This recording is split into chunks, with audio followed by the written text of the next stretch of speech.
잠언 19장 11절의 말씀입니다. 분노를 다스리는 지혜. 11절 말씀 한 목소리로 받들어 읽겠습니다. 노하기를 더디하는 것이 사람의 슬기요 허물을 용서하는 것이 자기의 영광이니라. 아멘. 노하기를 더디한다. 노하지 말아라 이러지 않죠. 성경에서는 화를 내는 것은 어떤 의미에서 좀 자연스러운 일인 것 같아요. 누구나 화를 내고 또 화낼 일들이 많죠. 근데 이제 화를 내는 것보다 더 우리가 주의해야 될 것은 화를 내는 그런 상황에서도 누구나 화를 내기도 하고 또 화를 낼 만한 상황이 있는데 그때 그 화를 낼 만한 상황에서 자기를 잘 다스려가고 또 조절해가는 것. 분노를 조절한다는 말이 이제 제어한다. 또 영어로는 컨트롤하는 것이죠. 자기 자신을 셀프 컨트롤이 될 수 있느냐. 이게 이제 성경의 관심이에요. 화낼 일은 너무 많죠. 또 우리 성품이 화를 내는 일에 있어서 배우지 않아도 화를 내는 일은 아주 자연스럽게 잘하는 것이죠. 솔로몬과 같은 지혜자도 아마 이 화를 내는 일에 있어서 종종 자기도 화를 내는 일을 경험하고 또 누군가 또 아무리 왕이라도 화를 내는 사람들을 많이 주변에서 보았을 거예요. 그러니까 고대나 현대나 이 노하는 것, 화를 내는 것, 분노하는 것, 이 문제는 인류가 이렇게 계명화되고 또 많이 발전되었다 할지라도 이런 부분은 여전히 우리에게 숙제이죠. 세 번역으로 한번 제가 읽어보겠습니다. 노하기를 더디하는 것은 사람의 슬기요 허물을 덮어주는 것은 그의 영광이다. 여기서는 이제 이 허물을 덮어주는 것으로 이렇게 번역이 되었어요. 허물을 용서하는 것이 자기의 영광이니라 이렇게 번역이 됐지만 새 번역에서는 그 용서하는 것을 덮어준다 이렇게 되어 있죠. 공동 번역 함께 읽어보실까요? 사람이 슬기로우면 좀처럼 화를 내지 않는다. 남의 허물을 덮어주면 영광이 돌아온다. 이런 거죠. 이 허물이라고 하는 것은 나를 화나게 만드는 또 좀 분노가 일어나게 만드는 그런 잘못을 저지르는 사람에 대해서 덮어주고 또 용서해주고 이해해주고 이렇게 하면 자기에게 이제 복이 돌아오는 거예요. 영광이 돌아온다 이렇게 되어 있죠. 그래서 용서하는 것, 덮어주는 것 이런 부분에 대해서요. 오늘은 한번 이 분노에 관해서 솔로몬의 지혜를 또 함께 빌려오기를 원합니다. 이 말씀드린 것처럼 이 화를 내는 일, 홧김에 뭐 하죠 우리가. 이 분노라는 것의 정의를 보면 본능적 감정이 순간적으로 또 돌발적으로 말 또는 행동으로 표현되는 것. 뭐 이렇게 어려운 건 뭐 꼭 정의를 외워둘 필요는 없어요. 그냥 우리의 감정이 욱 하는 거예요. 이게 분노고 화가 나는 것이죠. 사람들은 화를 내는 것 때문에 또 이렇게 다투기도 하고 또 분노를 통제가 안 돼서 상대방에게 막 욕을 하기도 하고 또 어떤 사람들은 뭐 싸우거나 이러진 않지만 그 화를 홧김에 못 이겨서 쇼핑을 하기도 하고 또 바람을 피기도 하고 그런다는 거예요. 여기 참 이 화라고 하는 게 성경에서 자주 특별히 잠언에서 다루는 주제인데 이게 솔로몬도 이제 이런 그 홧김에 이런 부작용들이 사이드 이펙트가 나타나는 것을 많이 그 주변 사람들에게서도 보고 또 자기도 지혜 사람이지만 안에서 이 감정이 표출되는 것에 대해서 늘 많은 관찰과 또 묵상과 또 고민을 했겠죠. 그래서 이 분노, 노하기를 더디하는 이 문제에 대해서 이렇게 지혜를 기록해 놓은 것이죠. 이런 말씀 들어보셨습니까? 참어린 자 세계면 살인도 면한다. 이런 말씀 들어본 적 있죠? 저희 외갓집은 한학자 집안입니다. 그래서 저희 외삼촌, 큰 외삼촌은 이렇게 서당에서 한문을 가르치는 훈장 선생님이셨어요. 근데 저희 어머니는 아주 총명하시고 그러셨는데도 안 가르치셨어요. 예전에는 여자가 글을 알면은 뭐 부작용이 있다고 생각했는지 하여튼 그렇게 다 글을 가르치고 또 우리 어머니의 남동생이죠. 큰애 삼촌이 바로 아래 동생인데 서당에서 훈장을 할 정도로 한자를 많이 공부하고 그렇게 배움이 있는 가정인데도 어머니한테 글을 안 가르치셨어요. 근데 이제 어깨 너머로 배운다 그러죠. 이렇게 어깨 너머로. 그 중에 이제 이런 말씀을 배우셨나 봐요. 저한테 참을인자 새기면 살인도 면한다. 이런 말씀 자주 들려주시면서 참는 것. 우리 어머니는 이렇게 저한테 이런 말씀을 가르쳐 주기도 하셨지만 또 실제로 잘 참으셨던 것으로 제가 기억이 나요. 제가 언젠가 말씀드렸듯이 우리 어머니 아버지는 우리가 보는 데서는 부부싸움을 한 적이 없어요. 애들이 보는 데서는. 아니 뭐 김매다가도 싸우고 뭐 또 뭐 논일 하다가도 다투고 그러실 수 있죠. 두 분이서는 뭐 그런 일이 있었는지 모르겠는데 애들 보는 데서는 우리 어머니가 꼭 참으세요. 또 우리 아버지도 잘 참으시고. 그래서 배움은 없으시지만 아마 이런 말씀을 삶 속에서 그대로 살아내셨던 그런 걸로 기억해요. 참을인자를 먼저 여러분 보시면 맨 위에 칼 도자가 있잖아요. 그리고 밑에 마음 심자가 있는데 이게 아주 깊은 뜻이 들어있더군요. 제가 이걸 파자로 해가지고 찾아봤더니 어떤 뜻이 들어있냐면 이 마음 위에 가슴 위에 칼이 이렇게 들어와 있으니까 뭐 화를 내거나 많이 움직이고 그러면 자기가 다치는 거예요. 시퍼런 칼날이 여기 돼 있다고 생각해 보십시오. 그래서 가슴에 또는 마음에 칼을 얹고 있다. 그런 뜻이 들어있고요. 더 재밌는 표현은 이 마음의 정원에 잡초들, 독초들 이런 게 막 자라나잖아요. 순이 나가지고 특별히 이렇게 비가 오면 자꾸 풀들이 자라나는 것처럼 우리 마음의 정원에 이런 잡초들이 자라날 수 있어요. 그러면 그 마음의 정원에 자라나는 풀들을 칼로 잘라낸다. 그러니까 잘 정원을 가꾸는 것이죠. 자기 마음의 정원을 잘 다스리고 가꾸는 것, 이게 무슨 자라고요? 인자예요. 참을인자. 그래서 제가 이 말씀 생각하면서 우리 어머니는 이런 뜻까지는 생각을 못 하셨겠지만 저희 어렸을 때 참을인자 세 개면 그래서 엄마는 저런 것만 하나 봐. 근데 이제 그게 그래도 글방에서 이렇게 이야기할 때 어깨 너머로 등 뒤로 배운 것인데 저희들에게 가르쳐 주셨던 거죠. 오늘 이 말씀 참을인자가 세 개면 살인도 면한다 하는 이 인자가 이렇게 깊은 뜻이 들어있는 것이죠. 마음에 칼을 얹고 산다. 그래서 내 마음속에서 또 그런 감정들이 올라올 때 그런 것들을 잘라내는 거죠. 이게 셀프 컨트롤 하는 것이에요. 성경에서 에베소 4장 26절, 27절이면 사도 바울이 에베소 교회 성도들에게 들려주시는 말씀이죠. 한번 읽어보겠습니다. 분을 내어도 죄를 짓지 말며 해가 지도록 붐을 풀지 말고 마귀에게 틈을 주지 말라. 이 분을 내어도 이렇게 본 거 보면 사도 바울도 분을 낸 적이 있죠. 바나바하고 심히 다투어서 갈라졌다. 그 마가 요한이라고 하는 이 인물 때문에 데려갈 것이냐? 나는 그 사람 데려가지 못한다. 한번 배신한 사람은 또 배신할 수 있다. 이래가지고 서로 바나바하고 그 바울하고도 다퉜어요. 대사도들도 당시에 영적 지도자로서 아주 성숙한 지도자들임에도 불구하고 분을 내는 일이 있었다는 거죠. 그런데 화가 나지만 그것을 잘 다스려서 뭐 하지 말고 죄를 짓는 단계까지는 나가지 말라는 거예요. 이건 본성적으로 우리 안에 불이 있어요. 불이 확 붙는 경우가 뭐 바울도 있었고 솔로몬도 있었고 이렇게 말씀을 묵상한 저도 있었고 듣고 계시는 여러분들도 있죠. 분이 난단 말이죠. 그러나 요 다음 단계로 넘어가면 안 된다. 그 다음에 혹시 또 화를 내가지고 뭐 없이 화가 났더라도 그걸 밤새 품고 갈 필요는 없는 거죠. 거기서 해결을 봐야 되는 거예요. 해가 지도록 분을 품지 마라. 이 분을 품으면 이게 독을 품는 거기 때문에 이런 것들이 우리 안에 원래 정상적으로 건강한 사람들도 암세포가 있다 그러잖아요. 우리 면역력이 있고 건강한 사람들은 그런 암세포가 발생을 하더라도 자동적으로 소멸되고 사멸될 수밖에 없어요. 건강함. 그런데 이 분을 품고 자는 순간에 어떻게 되겠어요? 이 밸런스가 무너지니까 그런 독버섯 같은 암세포들이 우리 몸에 달라붙어가지고 자라나게 되는 거죠. 절대로 품지 말라.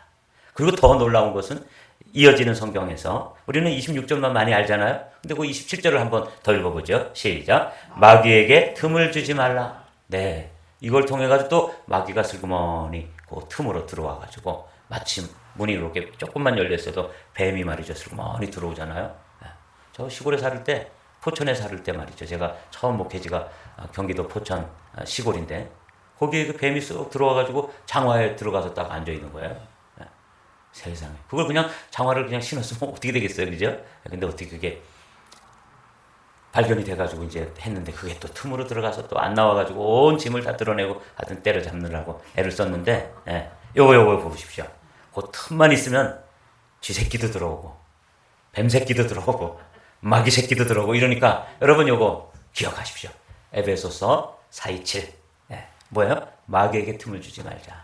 우리가 이 마음의 감정이 무너지면 암세포도 틈을 타지만 마귀들도 틈을 타니까. 예, 그래서 자물인자 세계면 할 때 마음에 칼을 두고 이런 것들이 싹이 나면 칼로 어떻게 한다고요? 싹둑싹둑 잘라버리시는 그런 지혜의 사람들이 되시기를 주님의 이름으로 축복합니다. 네. 이 분노가 일어나는 상황은 그냥 간단하게 살펴보면 과도한 스트레스에 장기간 노출될 경우에 이제 스트레스 받았으니까 아침에 스트레스 받으면 직장에 가서 화를 내는 것처럼 장기간 노출될 경우에 또 마음속에 억눌린 화가 장기적으로 쌓이는 경우에 그런 경우 있죠. 네. 가정에서도 뭐 어머니와의 관계, 또 자녀의 관계, 또 무슨 부부의 관계 여기에 장기적으로 이렇게 눌린 화가 있으면 어디에선가 그게 이렇게 드러나고 표출이 되기 때문에 분노가 나타난다는 거죠. 가슴 아픈 것은 이 세 번째도 가슴이 아프더라고요. 성장 과정에서 정신적 외상이 있었던 경우 이렇게 표현해놨는데 이 외상이라는 건 아주 큰 상처를 받는 거예요. 이런 경우에는 분노 조절 장애, 분조장이라고 또 요즘은 그렇게 뭘 줄여가지고 쓰는 걸 분노 조절 장애를 분조장이라고 줄인대요. 이 분조장이 많대요. 특별히 한국에. 그래서 근데 이거는 성장 과정에서 어렸을 때 한 12, 서너 살 이렇게 어린 시절에 부모를 잃고 또 어디 가가지고 다른 집에 뭐 큰아버지네 집에 살든지 작은아버지네 집에 살든지 이러면서 아주 상처를 많이 받는 경우 이런 경우 있죠. 이게 이제 정신적 외상이 있으면 그 다음에 이게 마음속에 불이 붙어 있다가 확 폭발하는 거예요. 그 다음에 낮은 자존감, 열등감, 무시당한다는 생각 이런 것들이 다 이제 분노가 일어나게 되는 경우라는 거죠. 성경을 한번 읽어보죠. 야고보 사도, 바울 사도 이런 사람들도 다 이 분노, 화를 내는 일에 자유롭지 않았던 것 같아요. 그래서 성령께서 주시는 감동으로 우리에게 또 권면을 주시는 거죠. 내 사랑하는 형제들아 너희가 알지니 사람마다 듣기는 속히 하고 말하기는 더디하며 성내기도 더디하라. 그러니까 이 야고보 사도, 순교자였던 이런 사도들도 화를 내고 이렇게 하는 일에 있어서 그런 경험이 있었던 거죠. 내 안에 화가 있구나. 내가 죄인이기 때문에 이 죄성 중에 한 부분이 욱하고 올라오는 부분이 있구나. 그러나 이거를 더디한다는 말은 다른 말로 얘기하면 조절이 되고 통제가 되고 다스려진다 이 말이에요. 그래서 여러분과 제가 분노와 우리 안에 있지만 예수 그리스도의 이름의 권세와 성령께서 주시는 열매가 맨 마지막 열매가 뭐예요? 절제의 열매잖아요. 그래서 절제라는 게 컨트롤 되는 거거든요. 통제가 되어서 성내기도 더디하게 되는 우리 모두가 되시기를 주님의 이름으로 축복합니다. 사람이 성내는 것이 하나님의 의를 이루지 못한다. 그렇습니다. 아까는 성내는 것이 마귀에게 틈을 주기도 하지만 하나님을 빼면 하나님아 너 그걸 통해 가지고는 하나님 뜻, 하나님의 그 의를 이루지 못하는 거예요. 이기 때문에 성내는 것이 하나님의 의를 이루지 못한다. 그러므로 여기서부터 읽어보시죠. 시작. 그러므로 모든 더러운 것과 넘치는 악을 내버리고 너희 영혼을 능히 구원할 바 마음에 심어진 말씀을 온유함으로 받으라. 이렇게 사도 야고보도 또 바울도 우리에게 들려주시고 있죠. 시편 기자도 마찬가지입니다. 시편 37편에 여호와 앞에 잠잠하고 참고 기다리라. 자기 길이 형통하며 악한 꾀를 이루는 자 때문에 불평하지 말지어다. 분을 그치고 노를 버리며 불평하지 말라. 오히려 악을 만들 뿐이라. 하나님의 의를 이루지 못할 뿐만 아니라 오히려 악을 만들 뿐이라는 것이죠. 진실로 악을 행하는 자들은 끊어질 것이나 여호와를 소망하는 자들은 땅을 차지하리로다. 그래서 이 참여할 수 있고 다스릴 수 있고 통제가 되어지고 성령 하나님의 그 은혜로 통제가 되어지는 사람이 최후의 승자가 되는 거예요. 땅을 차지하는 것이니까. 그렇죠? 네. 분노를 잘 다스리는 방법을 알아보면 이렇습니다. 분노 감정의 원인을 파악하고 적절히 표현하는 훈련을 하라. 훈련에 초점이 있는 거예요. 그러니까 자꾸 자기 자신을 통제하고 제어하고 컨트롤하고 다스리는 것. 이런 훈련이 필요한 것이죠. 그러니까 이건 쉽지 않다는 거죠. 이 분노. 제 아내도 저한테 전 아닌 것 같은데 혈기가 많은 사람이라고 저보고 자꾸 그래요. 그래서 그런 얘기를 들으니까 다시 또 혈기가 나더라고요. 화를 낸다고 저보고 지적을 하면은 오히려 또 막 화가 나요. 아닌 것 같은데 내가 우리 어머니한테 배운 거 참을인자 3개면은 살인도 면한다 이런 귀한 교훈을 받고 내가 자라난 사람인데 이러면서 막 화가 나요. 그건 그만큼 내 안에 뭐가 있다는 거예요? 화가 있는 것이죠. 근데 이것을 잘 훈련해야 된다는 것이죠. 두 번째 한번 읽어볼까요? 타임아웃을 활용하라. 이거는 이렇게 뭐 멋있게 표현되어 있지만 잠깐 그 상황, 그 환경을 잠깐 벗어나는 거예요. 2분에서 3분만 벗어나면 이게 컨트롤이 된대요. 유명한 영성가였던 워치만 리라는 분 아시죠? 이 워치만 리 글을 읽다 보니까 그분도 화를 내셨더군요. 부부간에도 다투기도 하고 그렇대요. 그러니까 좀 위로가 되더라고요. 그런데 이분은 어떻게 그 화를 다스리냐면 이 타임아웃을 이용하고 있었습니다. 그러니까 부부간에 막 다툴 일이 있으면 자신은 이제 글을 기록해놨는데 자신은 이 뱀이 막 공격하는 이런 상황으로 글을 기록하면서 그때는 독수리처럼 훌쩍 날아오른다 이렇게 표현을 했더군요. 그러니까 뱀이 아무리 맹독성 뱀이라도 지상에서 조금만 날아오르면 뱀이 공격할 수 있어요? 없어요? 없습니다. 이 마귀에게 틈을 줘가지고 그렇게 하는 거는 땅에서 그 상황에서 계속 그 문제를 가지고 씨름을 하면은 거기에 이제 화도 내게 되고 분을 내게 되고 그러는데 이 워치만리는 부부간에 그렇게 다툴 일이 있으면 슬쩍 자리를 피한다는 거예요. 훌쩍 날아오른다 그렇게 표현되어 있더라고요. 그렇게 하면 뱀의 그 강력한 공격으로부터 아주 자유로워질 수 있다. 근데 심리학자들은 이제 그런 표현은 안 쓰지만 타임아웃을 적용해라. 그래서 그 상황에 잠깐 벗어나는 거예요. 그 문제가 아주 뭐 사무실에서 되었든 가정에서 되었든 두 사람 사이에서 일어난 일은 잠깐 우리 좀 생각을 하고 나중에 다시 이야기합시다. 그리고 그 자리를 잠깐 벗어나는 것. 타임아웃 아시죠? 경기를 하다가 이 경기가 운동 경기가 잘 안 풀리면 감독이 이렇게 해가지고 타임아웃을 신청하잖아요. 그럼 선수들이 잠깐 코치하고 이야기하는 동안 상대방의 흐름을 끌어낼 수 있는 거예요. 탁구 치는 거 봐도 아무리 잘 치는 선수도 어떤 경우에 계속 밀리면은 타임아웃을 해요. 그래가지고 잠깐 그 흐름을 끊어주고 이제 또 코치를 해주고 그리고 들어가면 그 상황을 벗어날 수 있는 것과 같은 원리예요. 그래서 타임아웃을 활용하라.